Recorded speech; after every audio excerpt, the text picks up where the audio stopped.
வணக்கம் குருஜி. வணக்கம் சார். வைகாசி மாத ராசி பலன், அதாவது சூரியனோட பயிற்சியும் சுக்கிரனோட பயிற்சியும் ஒன்றா வருது. ஆமாம். அந்த கிரக சஞ்சாரங்களை பற்றி கொஞ்சம் சொல்லிடுங்க. முதல்ல நம்மளோட ஆன்மீகம் ப்ளஸ் நேயர்கள் அனைவருக்கும் இனிய வணக்கங்கள், வாழ்த்துக்கள், ஆசீர்வாதங்கள். சப்ஸ்கிரைப் பண்ண அனைத்து இணைய நெஞ்சங்களுக்கும் நன்றிகள். சப்ஸ்கிரைப் பண்ணாதவங்க பண்ணிக்கோங்க, லைக் பண்ணுங்கள், கமெண்ட் பண்ணுங்கள், ஷேர் பண்ணுங்கள். நிறைய பேருக்கு நீங்கள் ஃபார்வர்ட் பண்ணணும். அப்போ தான் இது கொஞ்சம் பெரிய அளவில் பேசப்படும். அடுத்தபடியாக ஜாதகம் பார்க்கணுன்னு வர்றவங்க என்னோடய நம்பர் கொடுத்துருக்காங்க, அதில் வாங்க, வாட்ஸ்அப்பில் வாங்க. இப்போ இந்த அருமையான பதிவில் நம்ம என்ன பார்க்க போகிறோம் அப்படின்னா, சூரிய பகவானோட சுக்கிர பகவானும் ரெண்டு பேரும் ஒரே நாளில் சஞ்சாரம், அதாவது பெயர்ச்சிகள் நடக்கிறது. இந்த சூரிய பகவான் ரிஷபராசிக்கு வரார், சுக்கிர பகவான் மிதுன ராசிக்கு போகிறார். இந்த காலகட்டம் அப்படிங்கும்போது முதல்ல உச்சமடைந்த சூரிய பகவான் கொஞ்சம் உச்சத்தை குறைச்சிக்கிட்டு அப்படியே ரிஷபத்துக்கு வரார். இந்த ரிஷபத்தில் இருக்கிற நட்சத்திரம்னு பார்த்திங்கன்னா கிருத்திகை, ரோகிணி, மிருகசீரிஷம். அதில் பார்த்திங்கன்னா மூணுமே நட்பு கிரகங்கள் தான். ஏன்னா கிருத்திகை அவரோட சொந்த நட்சத்திரம், ரோகிணி சந்திர பகவானோட நட்சத்திரம், மிருகசீரிஷம் இதுதான் செவ்வாயோட நட்சத்திரம். அந்த வகையில் ஒரு மாத காலம் அவர் அங்கே பயணிக்க போகிறார். அந்த வகையில் ரிஷபராசிலேருந்து அவர் 7ஆம் பறவை விருச்சிக ராசியை பார்க்க போகிறார். விருச்சிக ராசியும் ஆல்மோஸ்ட் செவ்வாயோட வீடு தான், அதுவும் நட்பு கிரகம் தான். அதனால் இந்த மாதம் எல்லாருக்குமே கொஞ்சம் ஒரு நல்ல மாதமாக இருக்கும். ரிஷபத்தில் இருக்கிறதுனால நான் 7ஆம் பார்வையா விருச்சிகத்தை பார்க்குறேன். என்னதான் சுக்கிர பகவானோட வீடுங்கும்போது அது ஒன்றும் பெரிய பகை கிடையாது. ஆமாம், அந்த அளவுக்கு ஒரு இதுதாங்கிறதுனால நல்ல மாதமாக இந்த மாதம் எல்லாருக்குமே இருக்கும். மிதுன ராசிக்காரர்களுக்கு ராசிக்கு விரையாதிபதினு சொல்லக்கூடியவர் ராசிக்கு பயிற்சியாகிறார் சுக்கிரன். இன்னொன்று 3ஆம் அதிபதினு சொல்லக்கூடிய சூரியன். அதாவது வைகாசி மாதத்துக்கு உண்டான பலன்கள், அதாவது சூரிய பகவானுடைய பயிற்சி. இது எப்படி இருக்கும் மிதுன ராசிக்கு? இப்போ இந்த மிதுன ராசி நேயர்களுக்கு இந்த சூரிய பகவானோட பயிற்சியும் சுக்கிர பகவானோட பயிற்சியும் ஓரளவுக்கு நன்மை தரக்கூடிய பயிற்சின்னு சொல்லலாம், ஒரு சந்தோஷம்னு சொல்லலாம். ஏன் அப்படின்னா மிதுன ராசியில் ஜென்ம ராசியில் குரு உட்கார்ந்துட்டு இருக்கார். இவ்வளோ நாள் 1ஆம் தேதி தான் அவர் மாறுறார், ஜூன் 1. அதி அற்புதமாக 2ஆம் இடத்துக்கு வரப்போறார், உச்சம். ரொம்ப சூப்பர். என்ன அடுத்தது சூரியன் பார்த்தீங்கன்னா விரய ராசிக்கு வர, செலவு அதிகமாகும், சுப விரயங்கள். உடல் ஆரோக்கியத்தில் கவனம் பண்ணாலே மருத்துவ செலவுகள் குறையும். அதனால் நான் தான் சொல்லுவேன், உடம்பை கவனிச்சுக்கோங்க, மருந்து மாத்திரை குறையும், அந்த அசுப செலவு குறையும். சுப செலவாக எடுத்துக்கோங்க. குழந்தைய படிக்க வைங்க, டியூஷன் அனுப்பணுமா அதுக்கு விரயம் பண்ணுங்கள், இல்லைன்னா ஏதோ ஒரு பொருள் வாங்கி வைங்க வீட்டுக்கு. இந்த மாதிரி சுப விரயமாக மாற்றிக்கிறது ரொம்ப நல்லது. அதே மாதிரி இப்போ இந்த சுக்கிரன் ஜென்மராசிக்கு வர்றது ரொம்ப ரொம்ப விசேஷம்.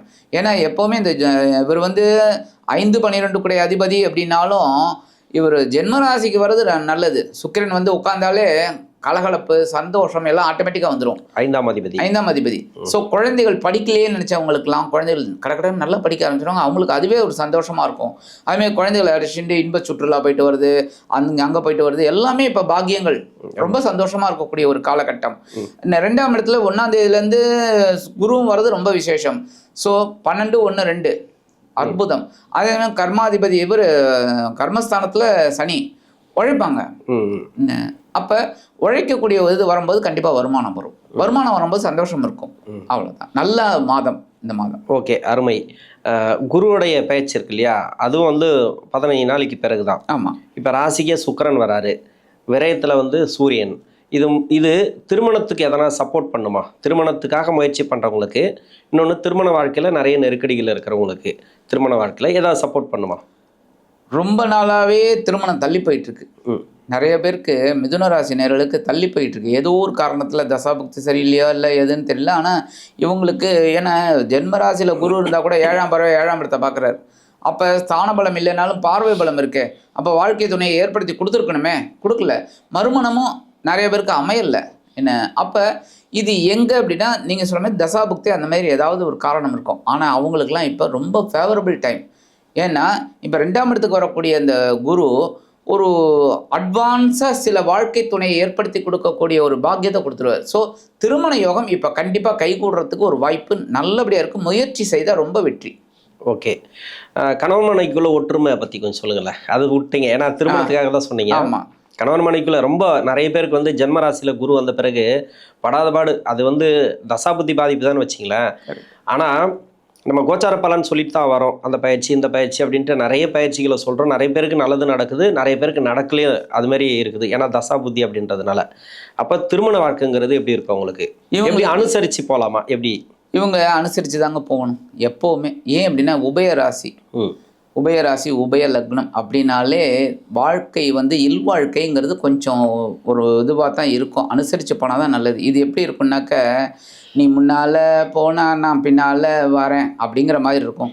இல்லை அப்படின்னா நீ பின்னால் போனால் நான் முன்னால் போகிறேன் அப்படின்ட்டு அந்த மாதிரி உல்ட்டாவாக இருக்கும்.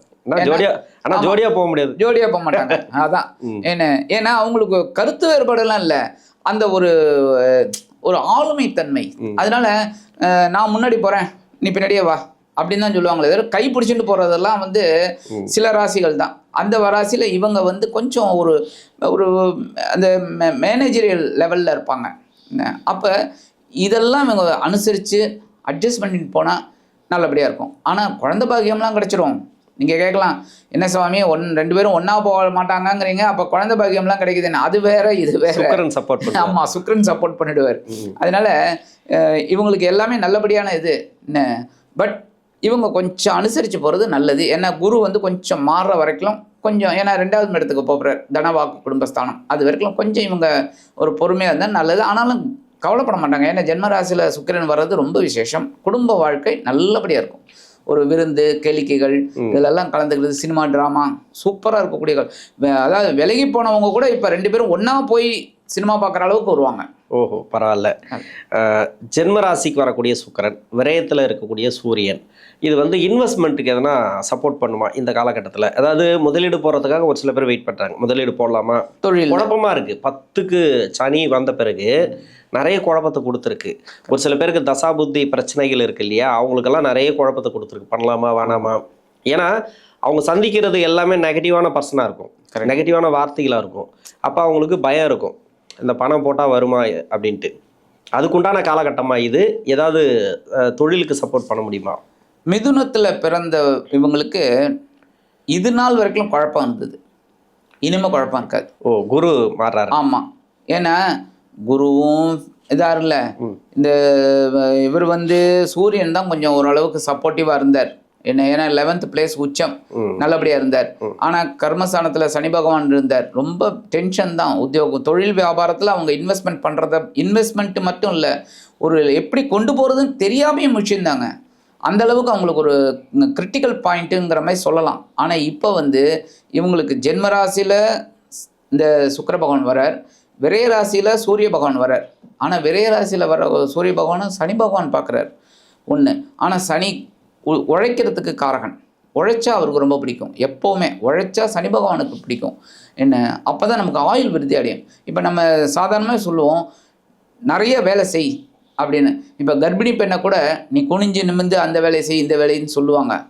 ஏன் அப்படின்னா உழைச்சா எல்லாமே நல்லது. ஸோ அந்த வகையில் கர்மஸ்தானத்தில் இருக்கிற சனி பகவான் உழைப்பை கொடுப்பார். அப்போ வருமானம் வரணுமே, வருமானம் வந்தால் தானே, அதை இப்போ குரு பகவான் கொடுக்க போகிறார்.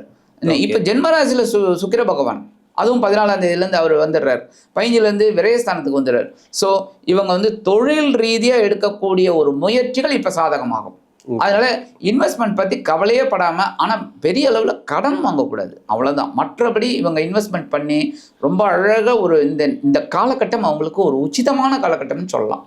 நல்ல முன்னேற்றம் கிடைக்கும். ஓகே சார், நல்லது. இப்போ இப்போ புதுசாக வேலை தேடுறவங்களுக்கோ இல்லை வேலையில் சேஞ்சஸ் எதனா எதிர்பார்த்துட்டு இருக்காங்கன்னு வச்சுக்கலாம், அவங்களுக்கு ஏதாவது நல்ல மாற்றத்தை கொடுக்குமா ஜென்மராசிக்கு வரக்கூடிய சுக்கிரன்? ஏன்னா அவர் வந்து யோகாதிபதி இந்த ராசிக்கு. இன்னொன்று வந்து முயற்சி ஸ்தானாதிபதினு சொல்லக்கூடியவர் தான் விரயத்துக்கு வரார். இப்போ நிறைய முயற்சி பண்ணிட்டு இருப்பாங்க, வேலைக்காக முயற்சி பண்ணிட்டு இருப்பாங்க, இல்லை ஒரு ப்ரொமோஷன் கேட்டு முயற்சி பண்ணிட்டு இருப்பாங்க. அதாவது ஏதாவது ஒரு சாத்தியமாகுமா வேலை ரீதியாக? வேலையில் இருக்கிறவங்களுக்கு வந்து நல்லா போயிட்டு இருக்கு சார், ப்ரொமோஷன் எதனா கிடைச்சா நல்லாயிருக்கும், இல்லை வேலையில் சின்ன சின்ன நெருக்கடிகள் இருக்குது, அந்த வேலை வந்து கிளியர் ஆகுமா, நல்லா இருக்குமா அப்படின்னு பார்ப்பாங்க. வேலை இருக்கிறவங்களுக்கு வேலை நல்லா இருக்கணும், வேலை இப்போ வந்து ப்ரொமோஷன் எதிர்பார்க்குறவங்க அது கிடைக்கணும் எதிர்பார்ப்பு, இல்லை வேலை சேஞ்சஸ் அது மாதிரி எதிர்பார்க்குறாங்கன்னு வச்சுக்கலாம், அவங்களுக்கு வேலை சேஞ்சஸ் ஏதாவது ஒன்று மாற்றம் அப்படிங்கிறது ஏதாவது இருக்குமா? அருமையான கொஸ்டின். முதல்ல வேலை தேடுற உங்களுக்கு நல்ல வேலை கிடைக்கும், நல்ல அருமையான வேலை கிடைக்கும். இவ்வளோ நாளாக ரொம்ப குழப்பத்தில் இருந்தாங்க, அவங்களுக்கெல்லாம் நல்ல வேலை கிடைக்கும். ஏற்கனவே வேலையில் இருக்கிறவங்களுக்கு அருமையான ப்ரமோஷன் வரத்துக்கு வாய்ப்பு இருக்குது. அருமையான ப்ரொமோஷன். ஏன்னா இவங்க சந்தோஷத்தை அனுபவிக்கக்கூடிய ஒரு காலகட்டம் இந்த காலகட்டம். அப்போ எதிர்பாராத ப்ரொமோஷன் கிடைக்கும். இவங்க எதிர்பார்த்துக்கிட்டே இருப்பாங்க, கிடைக்காது. திடீர்னு ஒரு நாள் சாதாரணமாக இருப்பாங்க, அவங்களுக்கு அந்த ப்ரொமோஷன் இது வரும் நியூஸ். அப்போ அவங்களுக்கு ரொம்ப சந்தோஷமாக இருக்கும். அந்த மாதிரி எதிர்பாராத சந்தோஷத்தை இந்த சுக்கிரபகவான் கொடுப்பார். இப்போ 3ஆம் இடத்து அதிபதி 12ஆம் இடத்துக்கு வரக்கூடாது. ஸோ முயற்சி எடுத்தாங்கன்னா இந்த அரசாங்கத்துறையில் இருக்கிறவங்க, ஏன்னா முக்கால்வாசி இடமாற்றம் வந்து அரசாங்கத்துறையில் இருக்கிறவங்க தான் இது. அப்போ அவங்களுக்கெல்லாம் ஒரு நல்ல காலகட்டம். அந்த இடமாற்றம், பதவி மாற்றம், பதவி உயர்வு, ஏன் சம்பள உயர்வு, இந்த ப்ரொமோஷன் எல்லாம் கிடைக்கிறதுக்கு ஒரு அருமையான வாய்ப்பு கண்டிப்பாக இந்த சகாயாதிபதி சூரிய பகவான் கண்டிப்பாக விரைய ராசியில் வரும்போது கொடுத்துருவார். ஸோ இடமாற்றம் இனிமையாக கிடைக்கும். ஓகே. இப்போ வந்து பரிகாரம், இந்த பரிகாரம் வந்து பார்த்தீங்கன்னாக்கா, இப்போ நான் கேட்டது என்னன்னாக்கா, இப்போ வேலை கிடைக்காதவங்களுக்கு வேலை, இல்லை வீட்டில் ஒரு சின்ன பிரச்சனை இருக்குது, அது தீரணும். இன்னொன்று வந்து தொழில் ரீதியாக இருக்கக்கூடிய நெருக்கடி, வருமானம் வராமல் இருக்கிறதுக்கு, இல்லை பணம் வராமல் இருக்கிறதுக்கு, ஏதோ ஒன்று அவங்களோட எதிர்பார்ப்பு இந்த மாதத்தில் பூர்த்தி ஆகணும்னா இந்த 2 கிரக பயிற்சிகளுக்கு என்ன மாதிரியான பரிகாரம் பண்ணலாம்? இவங்க 3ஆம் இடத்து அதிபதி சூரிய பகவான் அப்படின்னாலே எந்த ஒரு மனிதனும் முயற்சி எடுத்தால் தான் வெற்றி. யாருமே இப்போ நம்ம கூட இங்கே வந்து பேசிகிட்டு இருக்கோம் அப்படின்னா முயற்சி எடுத்து நம்ம வந்து உட்காந்துட்டு இருக்கோம், அப்போ தான் பேசுகிறோம். ஸோ அந்த முயற்சிகளை இவங்க விடாமல் பண்ணறதுக்கு சூரிய வழிபாடு. சூரிய பகவான் தினந்தோறும் 2 ஆத்ம பிரதட்சணம், குளித்து முடிச்சுட்டு வந்தோடனே 2 ஆத்ம பிரதட்சணம் அவங்களே அவங்கள சுற்றிக்கிறது, இது பண்ணினாலே விசேஷம். அதே மாதிரி இவங்க வந்து பெருமாள் கோயிலுக்கு போயிட்டு பெருமாளையும் தாயாரையும் துளசி மாலை கொண்டு சேவிக்கணும். சேவிச்சாலே ரொம்ப விசேஷம். அது வந்து ஒரு வெள்ளிக்கிழமை போயிட்டு வந்தாலே சுக்கிரனோட அருள் ஆட்டோமேட்டிக்காக கிடைக்கும். ஆக இந்த 2 பரிகாரம் இவங்க பண்ணினாலே இந்த சூரிய பகவானோட பயிற்சியும் சுக்கிர பகவானோட பயிற்சியும் இவர்களுக்கு அதி அற்புதமான ஒரு முன்னேற்றத்தை கண்டிப்பாக கொடுக்கும் என்று கூறி விடைபெறுகிறேன். நன்றி. நன்றி.